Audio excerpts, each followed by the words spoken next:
Good evening and welcome to Air2Ground Farms Monday Night Live. I'm Shelley. I'm Rich. We appreciate you joining us for this part 2 of building our farm. We're really glad that you're here. We have some comments already. Happy Monday, Phil. Thank you. And from Carol, hello to my friends and homesteaders. What a beautiful day here in Philly. It's actually a beautiful day here in Missouri, too. Dry still, though. And hot, but it's so beautiful. And hot. Yes. Yeah. Phil says, praying for our nation. Yeah, us too. And we agree. Yeah, for sure. Homestead Jude says, good evening, all. Good evening. Angels Homestead, hey, everyone. Hi, y'all, from Susie Q. And Becca McGee says hello from the top of the hill. Good evening. We're actually going to show everybody a view from the top of the hill tonight. Oh, yeah. That's going to be fun. Yeah. But before we start into part 2, good evening, Anna. This week on the farm, let's see. Yes, it's hot. We've got a hi from Kathy also. Hi, Kathy. We've got a hi from Rick Wynn. Hello. Rick. Good evening. Patty Irwin says, Hi, Patty. On time. Woohoo! Woohoo! Us too. Right? Yeah. Well, what we did today, before we get to, the farm, actually, we went to Springfield and took our 13-year-old to the airport. And she is currently en route to London to go hang out with her sisters for a couple of weeks and do a little bit of traveling. Yeah, almost a month. Yeah, she won't be back till the 9th of October. And if you know anything, she is a heck of a farmer. She helps us a lot. So you're going to really have to be doing a lot more farming, man. We do miss her when she's Yeah. gone from Oh the my farm. gosh. And she's a really hard worker She is. and a huge asset to the farm. So it is going to up everybody's responsibilities a bit. Yes. When you have one person out of the rotation of who's doing what, somebody else is going to have to pick that up. And it's just like, okay, how are we going to sort of semi-restructure? She always takes care of the pigs. She loves the pigs. So somebody's going to have to be hauling buckets down there. And the eggs are her little enterprise. So I guess I'll be washing eggs. Or maybe Becca. No, it'll be me. I'm sure it'll be Becca's like, no, I got so much milk. Kathy says that she enjoyed your walk around the farm yesterday. Oh, I'm glad you enjoyed that. Thank you. If you haven't checked it out, Shelley did a great morning walk around as the rest of us were doing the morning rounds. Shelley was out sort of taking on a tour. Most all of the animals. Maybe next time we'll catch the rest of the animals. We didn't get the dairy cows or the rams or the rabbits. I know. Yeah, there's more, but no, I mean, it would have been an hour-long, epic kind of video. Saga. So we kept it, as short as I could. Yeah. The main guys. Cheryl Burke says, hey. Hey there. And Emmy Livingston says, happy Monday. Susie Q is excited for Michaela to get to go hang out in She's England. such a big girl. I'm telling you, she's such a cool kid that you can send her. Of course, she's flying unaccompanied minor. So she's handled by the airlines for sure. And, I think they have to be 15. Once she's 15, I think she can fly by herself. But right now we have the airlines take care of her. Yeah, they take care of her. And she got a whole row to her seat. Hi, Mom. Hi. Oh, hi, Mom. Kathy agrees with us. We do have a lot more work on our hands. Yes, we do. And Patty says, what a great trip. Yeah, she's going to have a blast. Agree. She spent some time over there without us back in early spring. We took her over there, spent about a week, and then she stayed and flew back solo. That was her first time. So now she's like an old pro. She wasn't nervous about, no, she was excited. She was ready to go. She's like, they'll take care of me. They sign off on my little piece of paper. It's going to be great. Yeah. And Rebecca's yikesing the extra work on the farm. Yeah, no. You'll be fine. And Susie Q says, just helped put up 4 bushels of peaches today. Oh, wow. That's fantastic, though. How fun. Yeah. Well, it's work. Yeah, for sure. Now, Nana's all about putting stuff up. She's done an amazing job. Your mom. Yes. Yeah. Mm-hmm. And then Aunt Connie says hello from Billy and Aunt Connie. Hi there. Good evening. love Glad you you guys too. are with us, everybody. Anyway, so the farm, Phil said praying for our nation, and we are, and it's crazy, but it's really wild. It really is. But the farm keeps moving, man. I mean, we just keep farming away and making sure that we can do the best that we can to grow the best food that we can. But we had a couple of instances this week. Like one, he comes out and he's like, oh, we have a cow in the driveway. So number 9, she's we have one Angus, she's a first calf heifer still. She's had one calf. And she is the one, like when the grass starts getting slim, she goes hunting and she will get out. Yeah. She's like our litmus test, the canary in the coal mine, however you want to talk about it. She's the one we know that they are in need of food or something. Yeah. Because she'll be out. And she had come a quarter mile down the county road. Thank goodness she hung a right and came on down to the house. She could have just as easily hung a left and gone to the neighbor's house. She could have gone anywhere, but she didn't. She hung a right. She was, standing near the driveway, chewing on some grass that was available. Now, before we knew how to handle cattle with grace and ease and all that, we would have probably freaked out, pushed her in a way that she would get all freaked out. And then she would run up the hill and be up in the national forest in about, 5 minutes. We'll probably tell that story next week. Yeah, we will. Yeah, that's a real life thing. And so this time we're like, okay, well, let's open the 2 gates that are nearest to her and let's give her I'll call her on, give her an opportunity. We gently pushed her. She walked through the gates. And then she meandered her way to the water and then back up the hill. She was on the wrong side of business from where the other cows were, but we just went, took a bale of hay up there, opened the other gate, and she met us up there and walked on through. Nobody hollered or sweated or ran it was really that was easy. She knew where she was. We knew how to do it. And that's just 4 years of experience of daily basically handling them and knowing how to handle them and their pressure points, and don't freak them out. Or don't freak out yourself. Don't freak out yourself. Yeah. The cows are out. Yeah. Just simmer down. She's just eating the grass. Yeah, we mentioned it was hot. Man, it's still hot. It's been in the mid 90s, fairly humid. The Weather Channel every morning says winds are light and variable, but invariably, every day it's been south winds, hot, really hot.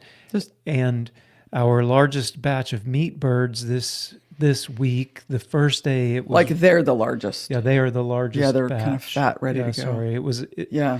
There aren't that many in the chicken tractor. Shelley showed them to you on Monday. It was the first batch of chicken meat birds that you saw. We had 9 on Wednesday. We went out. Wednesday we went out, and 9 were dead. 9. What a big hit! Fat. Oh, it was awful. It was hot. They piled on top of each other to get into the shade. And we didn't. Some of it kind of on us because we have these little flaps that we put down when it's hot to create more shade. And that morning when we moved them, we forgot to put that down. I never even thought about it. Because it hadn't been being that hot, outside. And we knew it was going to get hotter, but it got really hot. And so we haven't lost any sense. We've done the proper thing in the heat, but it had cooled off so much. We were, for a week, it was cooler. And I think we just forgot, honestly. Yeah, and I think it was that one's on us. Haven't lost any sense because putting the shade, making sure they've got plenty of room so they're not all piling into one little bitty shade place. Another thing we do is especially the biggest ones, we'll wait to feed them until the evening. Yeah. So that they're, when they get that corn in their gut, they start burning hot. Well, they run hot anyways. Those chickens produce so much heat. You wouldn't believe it. They don't, not like a regular like laying hen. Yeah. These guys They do. they're hot. They make a lot of heat. So we moved to feeding them in the evening so that it's cooling down as their body temperature is going up. So that seems to help. But it was a big hit. Yeah, it was. But you just move on. You go, bad. But we can't dwell on it. We just have to move on and make adjustments. And that's one thing that we've learned. Yeah, Kathy says heat really is hard on chickens. It is. It really is. And especially the Cornish cross. And we know that. We know that they're susceptible to heat. Freaks of nature. They grow so fast. They really are susceptible. The garden is doing really well. Yeah. We're coming sort of to the end of some of it, but some of it's booming. Last year, we showed you putting down the weed fabric and installing the watering system. Kevin and Sarah helped us do that. Mm-hmm. And actually, the install was on Kevin and Sarah's video. Oh, okay. That's right. But we talked about the weed fabric and stuff last year anyway. Mm-hmm. And it's been great having that watering system. Right now, we're having to water every morning, though. Yeah. And we give it a soaking drink of about, an hour to 2 hours every morning. And so the garden has been dealing with the heat well. The weed fabric really keeps the soil cool, and it holds the moisture throughout the day. The okra, is being hard to keep up with. Yeah, it's kind of, you can tell it's sort of slowing down. It's getting to the end. It's sent its long runners up, but it's still producing a bunch of okra. Yeah, it is. Yeah. Mm-hmm. Everything else is doing good. Is good. Well, speaking of temperature, we had a little creature in the driveway warming up the other day. It was the other morning. Michaela was going up top to feed the rams and the dogs that are up there with the rams, and she comes back and that's not a stick. Grabs me and says, "Hey, there's something in the road, and it's not a stick." I'm like, "Okay," and she says, "It's a snake, and I don't think it's a good one." Yeah, it wasn't. It was copperhead, and we do have those in this area. And September is like copperhead baby hatching season. So if you live in Missouri, watch out for that. Watch out. Underneath things and brush piles and such as that. There's the babies are out. Yeah, this one wasn't a baby. Nope. It was a big one. It was, 2.5 to 3 feet. I relocated it. Yes, he relocated it. That's what you do. You relocate them. Mm-hmm. Mm-hmm. You're hauling hay. You're moving some hay bales around from one property over to here. So that takes time, and it's hot. I mean, when it's in the heat, it's quite a job. Huck's been doing he has a great job with the hay. I helped with the first load, and then he's getting it moved. Getting some hay moved. He's going to have to move faster because we're using it. we might be using it faster than Huck's bringing it. It is not good when you're using your winter hay in September. We're just going to have to get more because, this is the dry season. And I don't know if you guys have seen, pretty much this whole entire region is in a drought. And we always have a dry season, but we even got some notification from the USDA FSA that they've got some drought programs going out for farmers now. I hope. Yeah. I read in the email today that we're in drought condition 2. Oh. If it was military, I assume it'd be drought con. Drought con. We're in drought con 2. Oh, that's not good. Drought con 2, you have to be in for 8 weeks before the programs kick in, and we're not there yet. I don't want to get there then. I don't want more weeks. If you make it to drought con 3 or 4, then there's no time associated with it. Oh. But we're in drought con 2. Oh. So we may not actually get any programs. So our last group of chickens is going this next week to the processor down in Arkansas. We load them Wednesday evening. Yep. And we'll have one more run to go pick up these guys. Yep. But this is the last time we load chickens into the big orange crates. Should we make a video about that on our last one? I think we should. And show people how we get the chickens out of the chicken tractor, because we've kind of learned a few things and perfected that.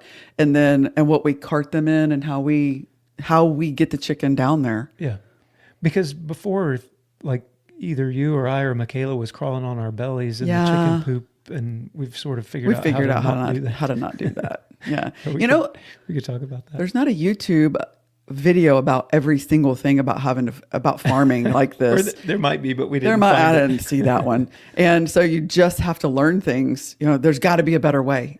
You're constantly, when you farm, it's problem solving, and you're like, there's got to be a better way. I'm crawling around in chicken crap. There must be a better way. Right. And we did figure out some better ways. A few comments. Patty says, a dear friend of mine was married to an Air Force man, and after he died, she went back to England. Oh, really? Yeah. England's beautiful. Yeah. It really is. Homestead Jude says, cool on you for not freaking out. Cows getting out for grass is better than kids getting out for beer, or worse. Well, that's true. That is true. That is very true. Mary says, oh my, I forgot to mention your chicken breast that we had last week with sauteed mushrooms was delicious. Oh, Thank you so much. Great. That's awesome. That's awesome. That's really good to hear. That's great to hear. For sure.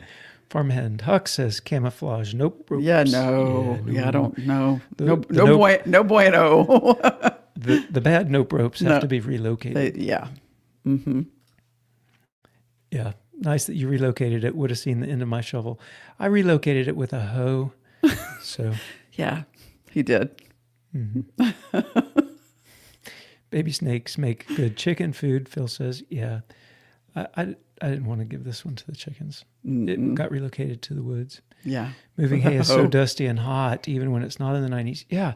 I was thinking about it as we're hauling the hay. This is year, 4 or 5 of us hauling hay. And every year I as I'm looking in the side mirrors, because the trailers are so heavy, the dust just sort of poofs out from underneath the trailer tires. And it's like this memory that I have. It's like, yes. Yes, here we are. Here we are. Hauling hay. But you weren't hauling it in July, which has been the last couple of years. Yeah. I thought, well, it's September. Right. No, but we had a wet June.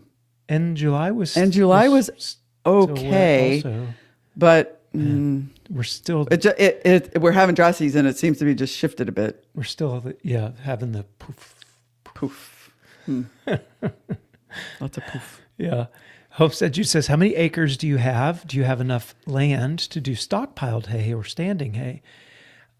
We have 160 acres, and about just over half of that is grazing land. So we've got somewhere 85, maybe 90 acres that we can. But some of those acres have our house around it or in it, and that's true. There's we kind of took up some acreage whenever we built out, and so we right probably now, have less than that. We may have close to 10 acres that are right now house, dairy cows, and rams, and that area.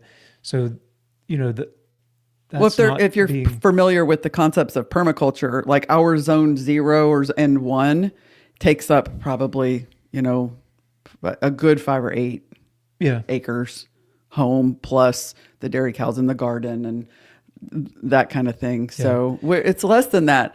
Can we stockpile?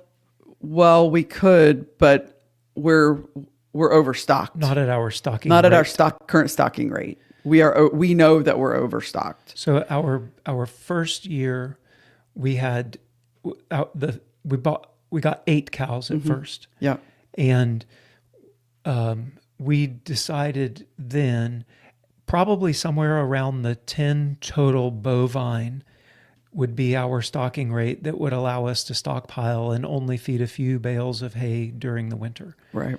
So, but we want more than that, so we hay. Right now we've got about 40 bovine Yeah. And about 75 ovine, which are sheep. And that's about a 5-to-1 or 7-to-1 stocking rate. So like if you say animal units, we've got probably 60 or so animal units. And that is overstocked for the amount of acres that we have. In this area, if we were in a different area of the country, it would be different. If we were down in South Florida, you could. Yeah, we'd be great. We'd be great.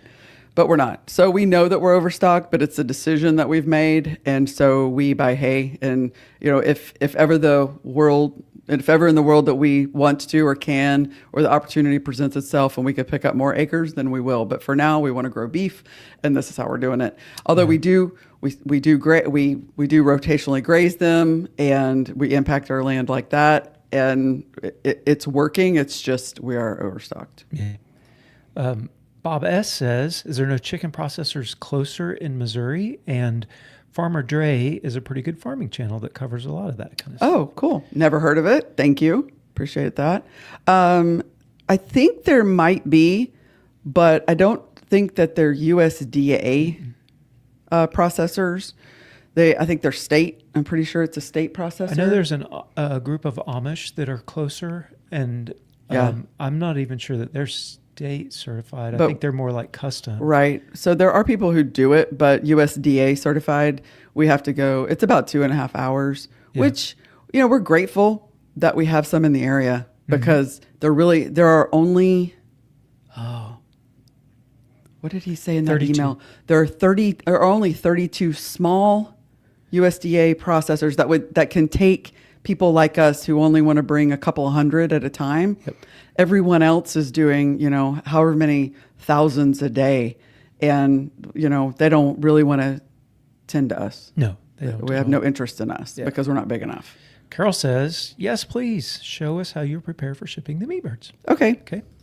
And then Homestead Jude says, the Dohertys suggest only carrying the stock your land can support. Yes, they do. But that's for homesteading, not farming. Guess it depends on your goals. Right. That's absolutely right. And we've listened to the Dohertys talk. And one of the things that they really talk about, they're focusing on their jerseys. Mm-hmm. And one of the things that they talk about is having the right breed for what you're doing also. And so even our Jersey cows would not make it on the Dohertys farm because jerseys have just been bred to need a little bit more. And the jerseys that the Dohertys have, they have worked in their breeding so that they can be grass only. Yeah. So they've worked a lot of years to create that too. And yeah, that's awesome.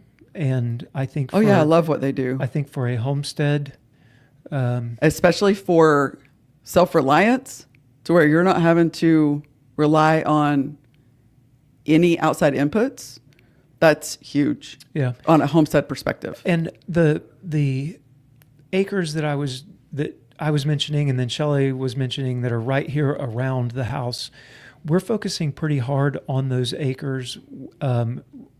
We are a regenerative farm, and so soil is very important to us, and we spend a lot of time, trying to rejuvenate and regenerate the soil. We're focusing specifically on the area right around our house, and one of the things in our mind is, if ever there was a time that we couldn't get hay, that the dairy cows and a few sheep could be supported right here, right around the house. And I think that we have enough acres right here around the house to support a dairy cow or two and a few sheep. And that would be something that we could have right here for us, for homestead purposes, for our family, if the time ever came where we had to rely on just what we could do ourselves. Then our zone 0, zone 1 would be able to support like the milk cows, the things that you want in your everyday. Yeah. We could easily go gather a cow and bring them up to milk. Because we struggle with our personal resilience and farming for other people. What decisions do we make with the land that we have and the animals that we have and what we're feeding them, based on, we would like personal family resilience and self-reliance on top of we're trying to grow food for other people. So there's this weird misalignment really with what we're doing. And we try to find the balance in each decision that we make with, will this work? And we have decisions already made in place to where, if things just get really more interesting in the country, and we have to become just kind of circle the wagons around us, we have already made decisions on what we move where and what we get rid of, or how to go forward with the animals that we have if we can't get our hands on some of the feeds and products that we use. Yeah, absolutely. We have a plan for that. For example, our sheep. The entire sheep enterprise, we made less than $2,000 last year from all of it, not counting labor. They're so expensive. Like, it's so expensive to get them processed. We're not talking about labor. We're not talking about transportation costs. We're not talking anything like that. Just the sheep, the processing, all that kind of stuff. And I have the prices about as high as I'm willing to go. The sheep are pretty much a money-losing enterprise for us. And from a business perspective, it is an easy decision to get rid of the sheep. Like, that's business hands down. Yeah. From a self-reliance perspective, that's a lot of meat on the hoof that is easily processed, and then the meat is easily dealt with in a very short period of time. Mm-hmm. So from a self-reliance homestead mindset, we made the decision to keep the sheep, even from a business perspective that isn't necessarily the best. Okay, before we talk sheep anymore, and before we go on, because we're going to talk sheep. Oh, that's right. Sorry. Because we have some things we wanted to talk about. Yeah. Which included building the farm. Oh. And sheep are part of that conversation, so don't be talking no more about no sheep. Okay. And why we did sheep. Then we have a few more comments. Okay. So from Jeannie says, in Tecumseh, Nebraska, where I live, we have a chicken processor. It's called Smart Chicken that uses cold air processing instead of water. That's cool. Ours do too. Ours does too. Yeah, they're air chilled. Yep. And it makes them really nice and not all waterlogged. Yeah. Living Traditions. Hi, Kevin and Sarah. They say, hey guys, sorry we're late. Out checking cows and lost track of time. Hi, friends. Awesome. Thanks for joining us. That's cool. Patty says, next time I see you, I should tell you some funny stories about my mom and the rattlesnakes in Southern California. Oh, yeah. We got a fair share of those down in South Florida, where we're from too. And then Homestead Jude says, yes, it's all in the balance. Love your circle the wagons backup plan. Kudos. Thanks. Awesome. And then the accounting has to be an endeavor for farmers. Yes. Oh my God. Yeah, it is. Yeah. For sure. So last week we talked about building the farm. And this is a shot of what we called our pallet porch. This was about 2 weeks into living here, before we had any animals, before we had anything.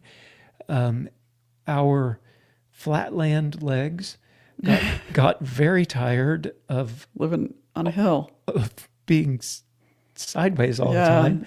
And so we built ourselves a little porch, a level place that we could sit. Yes, out of the free pallets that we have an abundance of. And it was a wonderful view, and I kind of miss it a little bit. Yeah. So that's the Becca McGee's view right now. So last week we told you we had got the dogs, right?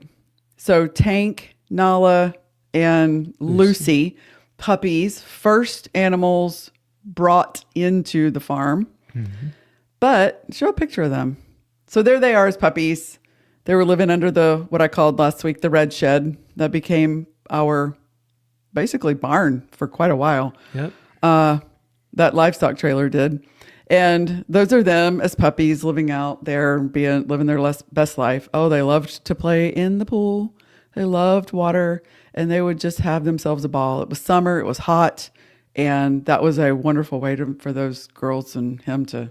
The girls really liked the water more than he did. Yeah. They were awful to be in the water. Do. They still do.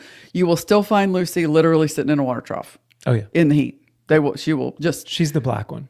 Yeah. She will just literally get in the water trough and just sit there. Yeah. So from left to right, you've got Lucy, Nala, Tank. Yeah. Tank is the lighter one. He's a big boy. Okay. Oh, and ducks. We got ducks. That's them and their little chicken tractor. That was a gorgeous morning. Those were khaki Campbells. We got them because they lay fairly prolifically. They lay a lot of eggs in the year, and they don't really fly away. And they were great little ducks. They were just so much fun to watch and have for a while. Yeah. Yeah. So sorry we didn't have those pictures ready for you last week when we were talking through it. But we wanted to share just a few of them. A couple of more comments. Bob says, from a self-reliance perspective, favorite methods of meat preservation.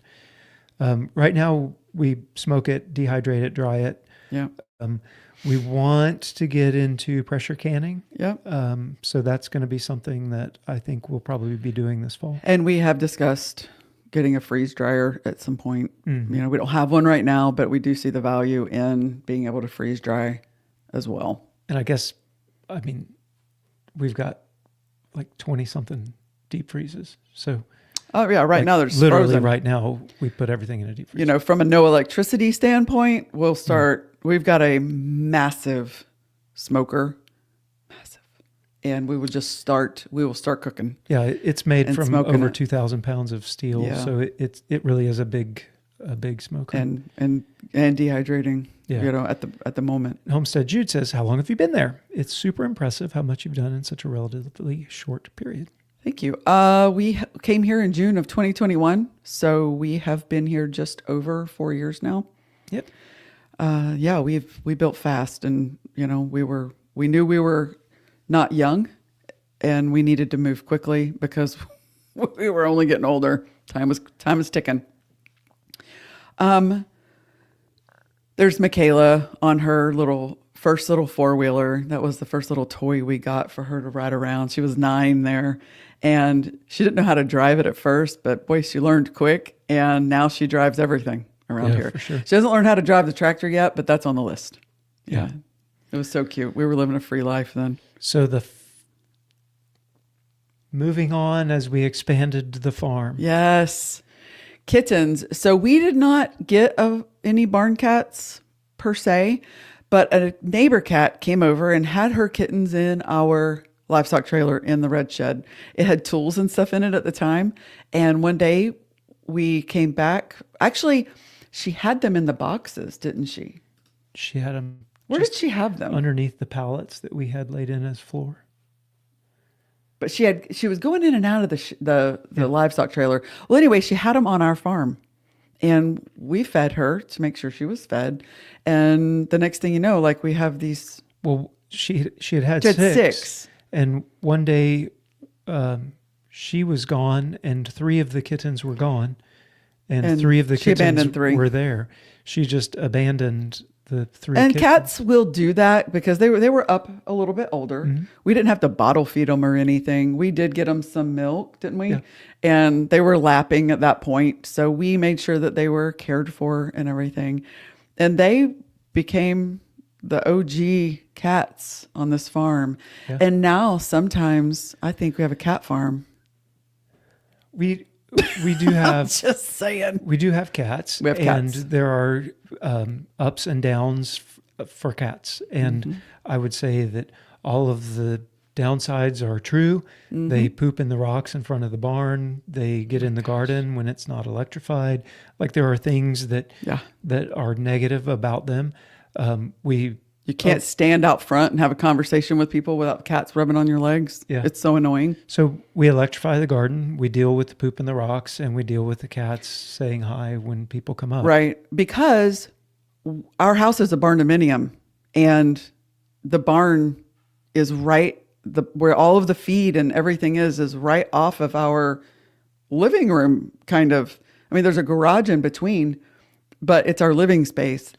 And the last thing that we want is for the rodents to be coming in our house. Yeah. So we have cats. And we have like 5 tons of animal feed in the barn at any given time. So there's a lot of food and a lot of attraction for rodents. And so in order to keep the rodents down, pest control, we have the cats. We deal with the cats. I'd rather deal with a cat that's going to stay outside than mice that are going to want to come inside. Yeah. Becca says she thinks that there are 37 cats on the property. Oh my gosh, they've had kittens, y'all. There aren't that many. We've gone as few as the 3 that you just saw, and as many as 15 or so. And it goes up, and then the population goes down. We'll take them. Our neighbor, he likes to have a good 12 or 14 in his barn as well. Yeah. So we'll populate his barn to keep the mice down over there too. Yeah. Carol asks, are mice a big problem? Nope. They are without the cats. They would be for sure, because we'll see them like when we move a feeder or something out in the, even just right out basically the front yard, you can move and mice will run out from underneath it. So yes, they would be a problem, but with the cats, we'd not nary a one near us. No. And you'll see the cats catch them. Oh yeah. Yeah. Lots of. And you'll see evidence of them, but never in a way that it looks like they've damaged anything. Maybe they've been there, but there's so many cats that that it keeps them down. And the mama cats are really good hunters. Yeah, they are. Like, the boys really are good. not. Just like in lions and tigers and Bears, oh my. The girls are really good hunters. Yeah. Homestead Jude said he had a stray cat show up second spring, had kittens on the front porch, kept 3 for years, down to the last one. Once he's gone, we'll need a new bunch for sure. Yeah. Yeah. So we've decided that from a pest control perspective, and like he says, it's not just mice, it's chipmunks and voles, and they catch everything. So while cats are cats, but we do appreciate them and they live their happy little life out there. Yeah. So we got the cats, or they found us, and we have. And we're still running that same line. Yeah, it's the same. 2 of them are still around. One of them, Tank got. That's another story altogether. Yeah. Yeah. Tank doesn't like cats at all. Nope. So we keep him away from them. Yeah. Or you have cat carnage. Anyway, you never know what you're going to see or deal with on a farm, do you? No. So then we got some sheep. No, we did not. I believe the pigs were next. Pigs were next. Okay, why were pigs next? So at this point, we have some feathered friends. We've got some dogs. We're shopping for other livestock, and we're like, dude, we got to get something that we can grow because we want to farm. We need meat. What can we do? Pigs. If we get some feeder pigs, I think we can go ahead and have those grown out in about 6 months, and we're making something. Yeah. So we did. Yeah. This is the picture of our first piglets that we got on the farm. Mm-hmm. And if you read the YouTube description, I mentioned Fort Piglet. So this was our first idea of what was necessary in order to keep pigs in. So we had hog panel. If you notice, there's a string of electric wire across the top and a string of electric wire across the bottom. What you can't see is there's a string of electric wire on the bottom on the inside too. To keep them from digging out. So the inside was to keep the piglets from rooting out. And training them. And training them to the wire. And then the outside, we felt like we needed to protect the piglets. So we had electric on the bottom and top on the outside of their pen also. I think that was fair. It may seem like Fort Knox, but looking back on it, it seems like overkill. But I know why we did. But that was the first time that any kind of livestock had been down there in a long time. That's true. We have seen bears. There are big cats. Mm-hmm. There are dogs, and these piglets are 9 weeks old, 8-9 weeks old. They're not very big, so they're quite vulnerable and they're caged in. And so I think our thought of keeping the bigs out. Oh yeah. I think we were on track. It was fair. It was fair. And we didn't have any guardian dogs. No. We just had the puppies. That's true. And they were not ready yet. They weren't doing anything. So it was our way of protecting them. And I think it may have been overkill, but maybe not. Yeah. We never went down there to any kind of that's true. thing happening. No, nothing. Even though we have seen bear in that pasture. Right there. Yeah. True. So we knew we wanted a heritage breed of piglets. We didn't want to raise just the big blob pinkies. Yeah. And so like Yorkshire. Yeah, we looked around quite a while for us at the time, which meant, a few days. Seemed like a long time when you're in a hurry. Yeah. And we found a gentleman that was breeding like show quality heritage pigs. They were like his hogs were winning state fairs and stuff kind of guy.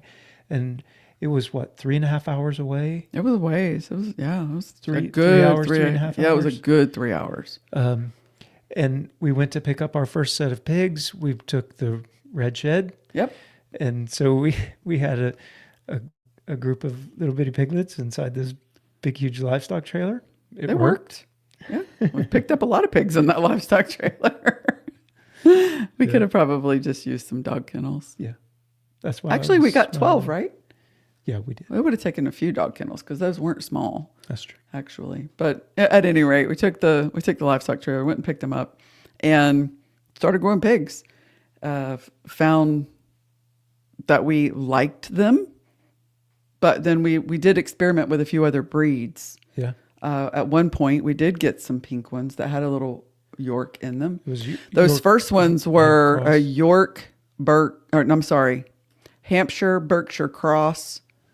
Yeah, these is what guys, those were. And you can see the Hampshire in them. That black front and back with the white across the middle is telltale Hampshire. Yeah. And these guys were a Hampshire Berkshire cross.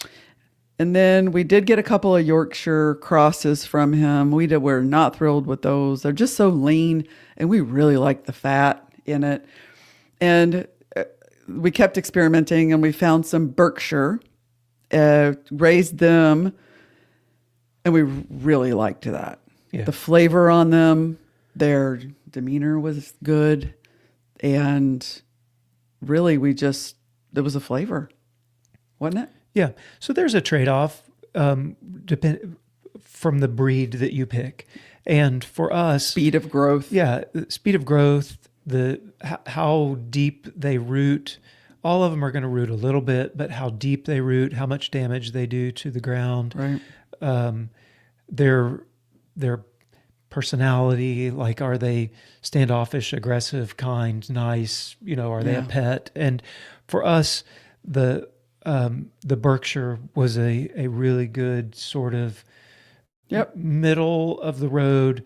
They don't take as long to grow out as like an American guinea hog or a Kuni or something like that. Right. But they don't get as big as fast as a Yorkshire either. Right. Like, so on our Berkshires, they are alive for about 8-9 months when they reach that 275-ish pound range. So what we found was that we were being able to pick up feeders at, the 8, 9, 10 week old time when they are weaned, and then have them on the farm for 6 months. And it was time to start processing. Yeah. And so the Berkshire really is a great, for us, sort of middle of the road, heritage breed, do well in the forest, don't do too much damage. Yeah. And I don't know. And we found a source. He actually found us, not too far from us, and wanted to see what we were doing. Came and visited the farm. We got some piglets from him, and then we got some more piglets from him, and some more. And then he decided he was going to retire, and that's when we ended up, now we're breeding them because our source kind of ran dry. Yeah. It's not easy to find pure Berkshires. You can find a lot of crosses, but to find just pure Berk you're going to have to drive. You're really going to have to hunt down, get on the National Berkshire Registry and see who's got them. Yeah. And so when he said, when our source was going to dry up, we're like, well, if we want to keep doing Berks, we might just have to do it ourselves. So that's where we are right now. And that's sort of how we got here.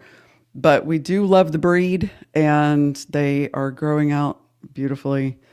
And we can talk more about them another time. Yeah, so Homestead Jude says, Fort Knox seems appropriate for the wildlife you have, the stage of your puppies at the time, and your level of knowing your area at the time. Yeah. Yeah, thank you. I agree. I like the hot wires on the outside idea. Never saw that.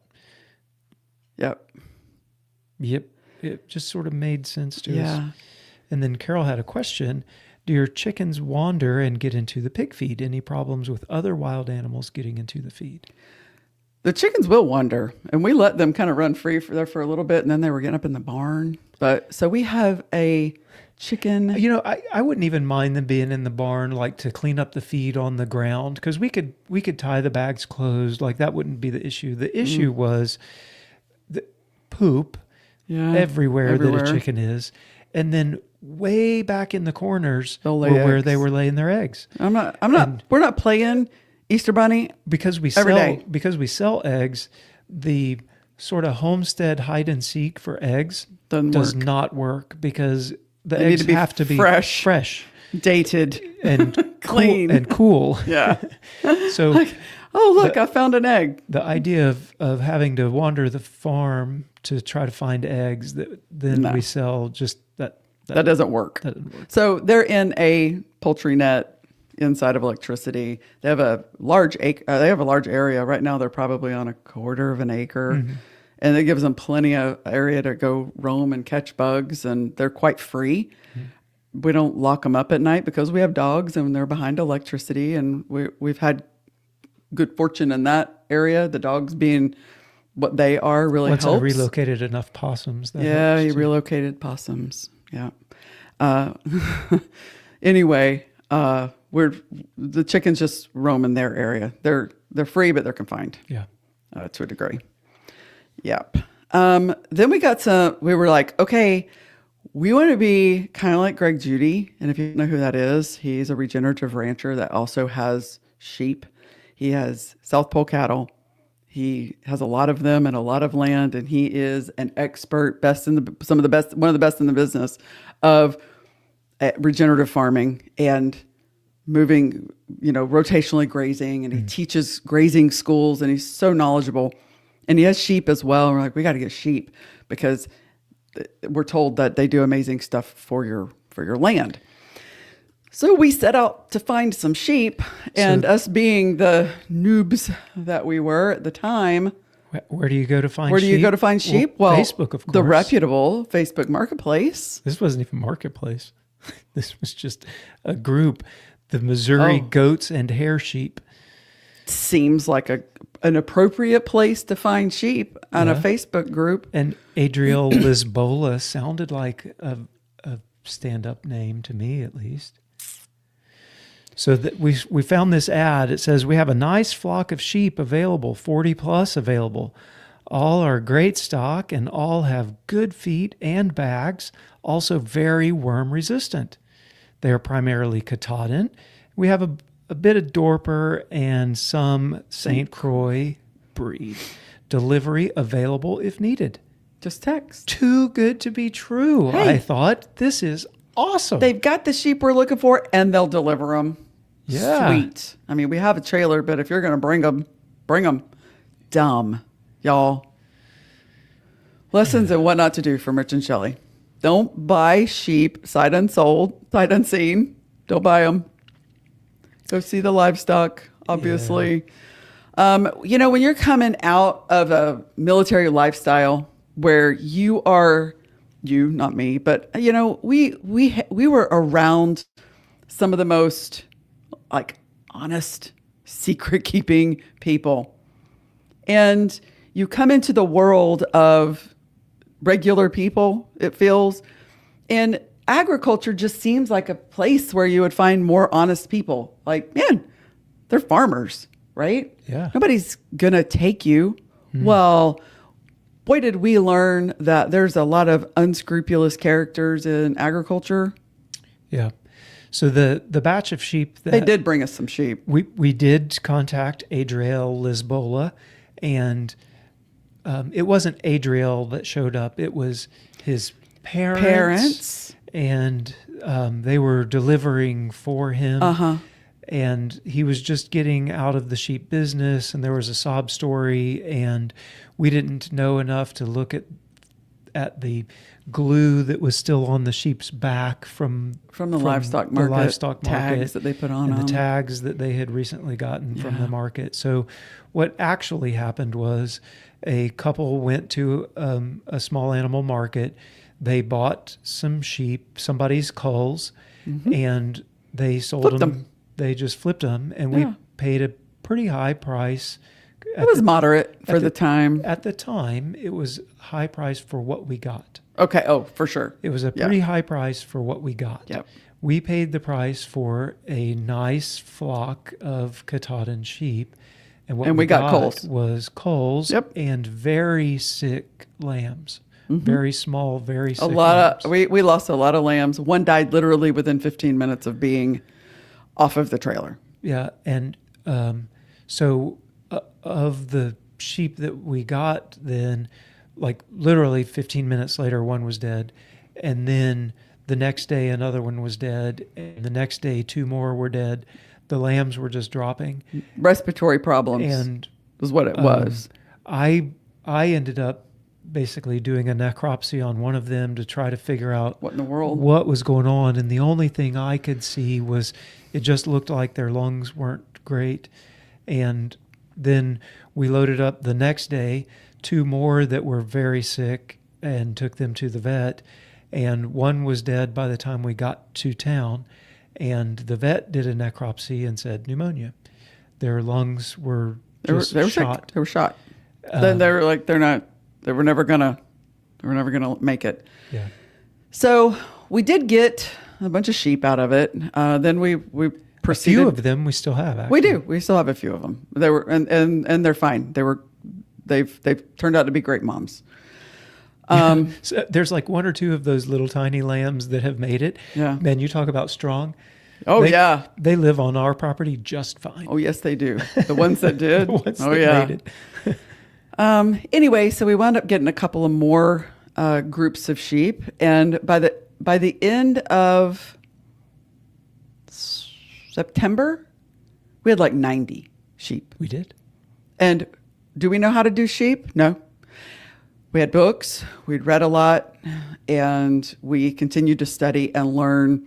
With every problem, we would have to investigate, research, and we would really work with our vet. And she was like, and I'm like, what in the world? And she said, yeah, give it about 4 years. Give it about 4 years, and you will have it.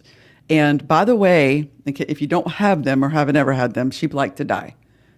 They do. They are susceptible to things in ways that a lot of other animals are not. They just aren't super hardy animals. Just give them a corner. And I think from just a instinct survival perspective, they get themselves into situations that other animals might not. Right. And those situations are often dangerous, and they then die. Yeah.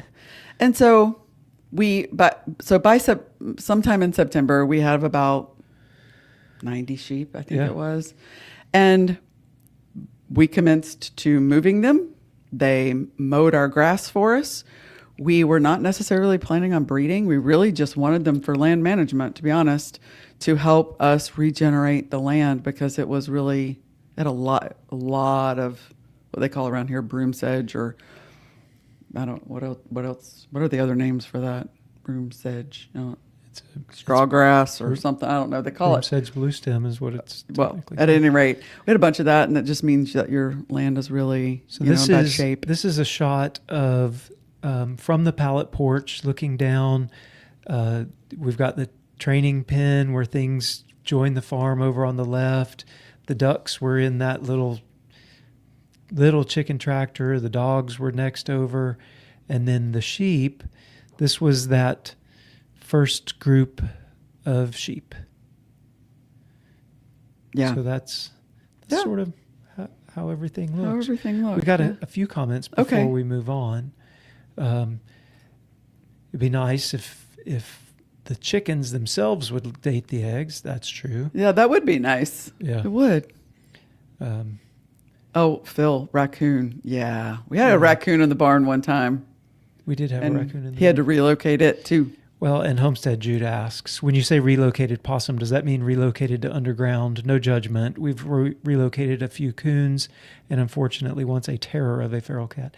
Yes. Yes. That's exactly what it means. Yeah. And possum, lots of possums. And when we first got here, the possums were just wreaking havoc on our birds.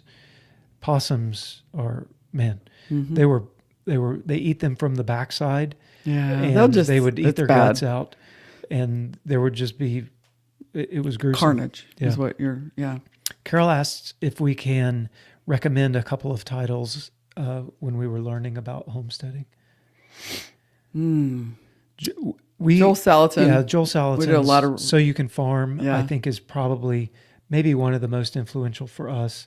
He also wrote a book called The Pigness of Pigs, Pasture That one's Poultry good. Profits.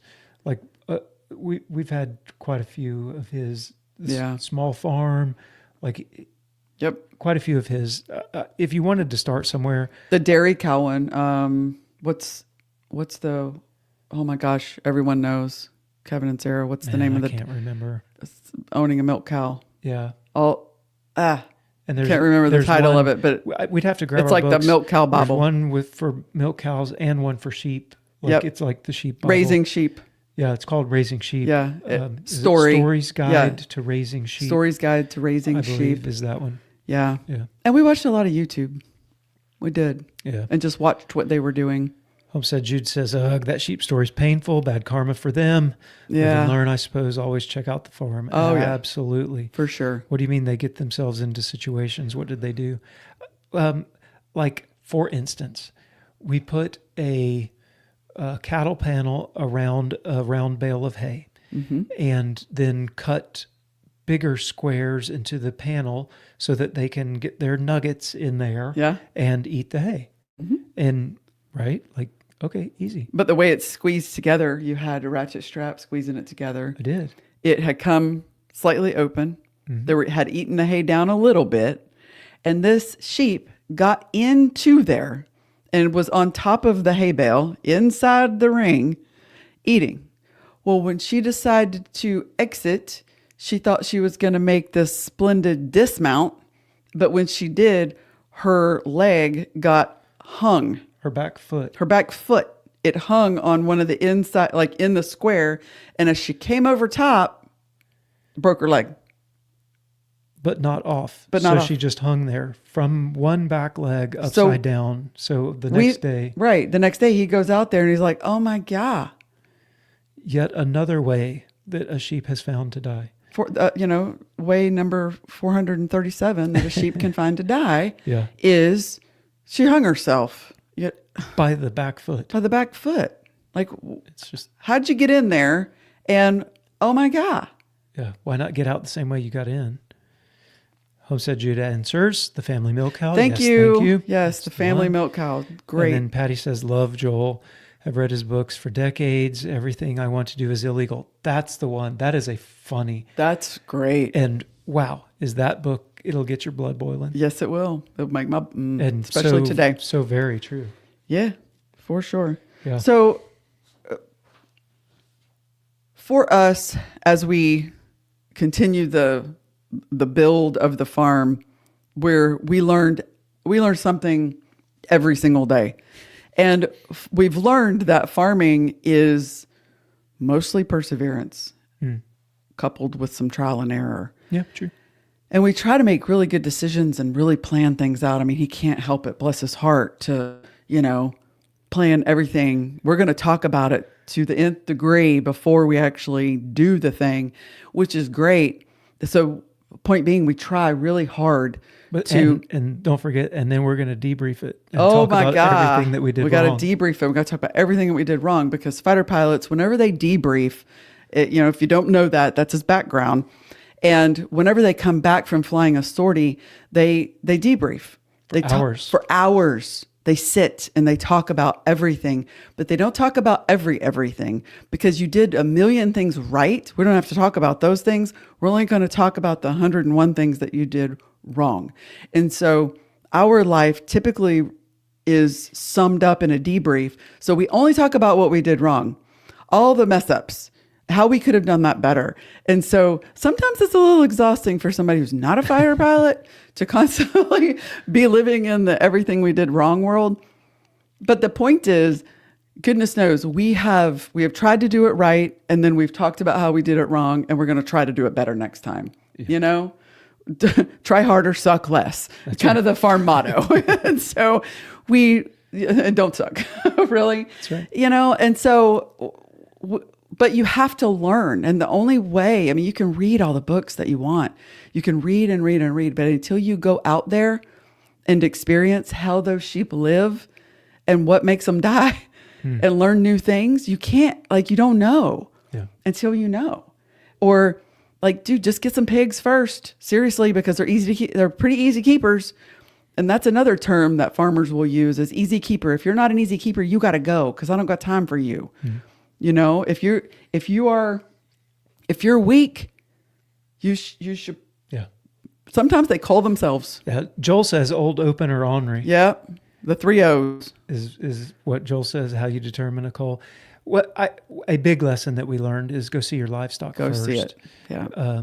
And just because they're a farmer or a livestock person does not mean that they're automatically a stand-up human being. It's unfortunate, but it's true. They can be, and anyone can fall prey. Out to take you. Yeah. Homestead Jude said, "Oh my God, sheep are so dumb. Lucky for them, they're so yummy, or we wouldn't raise them." Truth. Right. Phil says good night, and at least rabbits are not self-deleting. Good night, Phil. Thank you. Homestead Jude is sorry about talking too much. I'm not. No. You're not overdoing it at all. We enjoy the conversation. Thank you. So, yeah. Do you walk around with a pad and pencil writing everything down? Carol asks. How can you have everything you need when you started homesteading? And the list must be endless. It is. It's endless. And you're every day for what felt like a year and a half. Every day it was always something new. We were building and we needed and we needed and we needed and we needed. If you were to ask us how much capital is needed to start a farm, the only answer I could give you is more. Yeah. I don't, more than what we started with, more than what we have. It is so expensive. It is to start a multi-species regenerative farm. Yeah. From scratch. We don't necessarily walk around with a pad and pencil writing everything down, but we do. Man, yeah. But we put notes in our phone. It's tough. Yeah.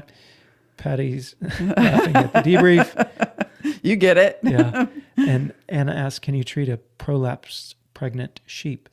They can be treated. Yeah. Actually, there's a prolapse belt that you can buy. I believe Premier One has the prolapse belt. Yeah, they do. And we have not experienced. We had one.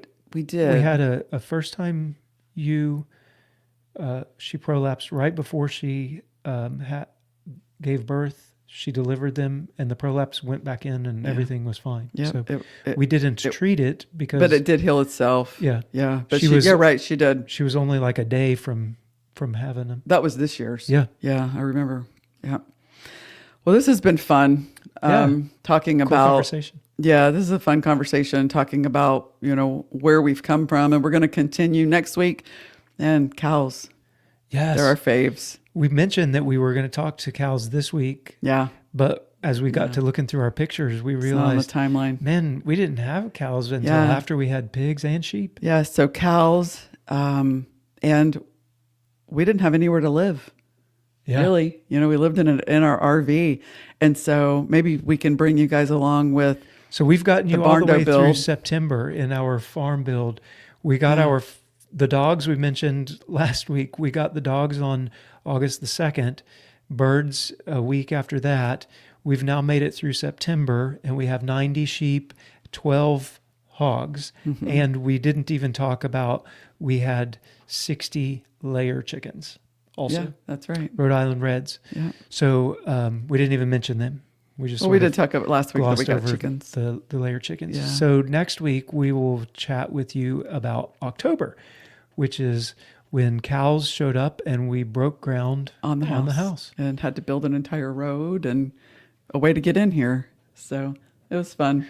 We were busy. Yeah, we were. We still are. Hey, this has been fun. Thank you guys so much for hanging out with us again on this Monday night. Yeah. We hope you have a wonderful week. And yes, we continue to pray for our nation, and you guys should too. Yeah, absolutely. This has been awesome. Thank you guys. Until next time. Bye.